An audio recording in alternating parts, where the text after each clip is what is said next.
in some of its features, and it's absolutely beautiful.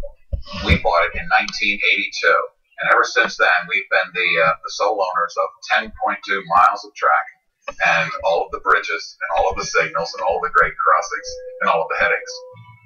Headaches aside, running those tracks are two good as new steam engines, several vintage diesel locomotives, and a diesel-powered rail car called the Doodlebug.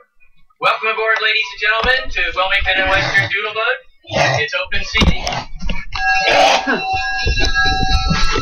Typically on Fridays when the railroad is operating, you'll usually find yourself on this 1929 self-propelled Doodlebug, a rare gem in the railroad world.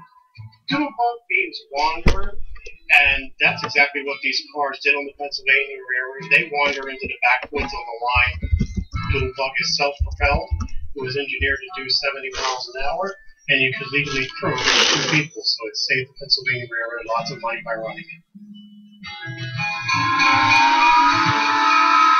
A typical excursion on this line takes you from the Green Bank Station, along the wooded Clay Creek, and through the narrow granite corridors to Mount Cuba Picnic Grove, about a 10-mile round trip.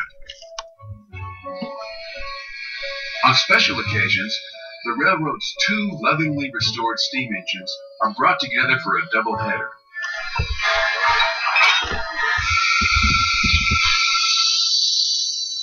Evan Stopper and his fellow volunteers don't mind rising with the sun to fire them up. It's very rewarding, very gratifying. It takes about 3 hours for us to get one of these engines running. I have to grease the rods, oil, different bearings, fill up oil cups here and there. Fireman is tending the fire. Then, eventually, the safety valve lifts, and that's our signal that we have a full head of steam and we're ready to move.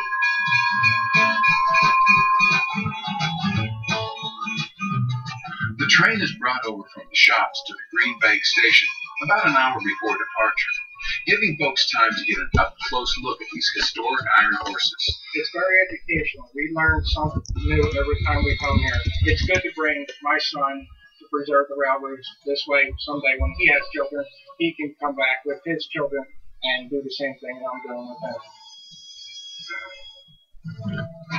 The Wilmington and Western's past president, Brian Woodcock, and his wife, Linda, love hearing that.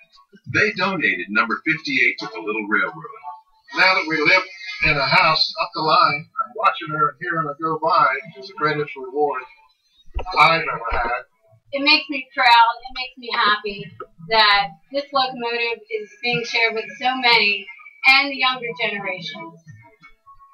And a thankful public enjoys the equipment, the ride, and the various ways volunteers really breathe life into American history.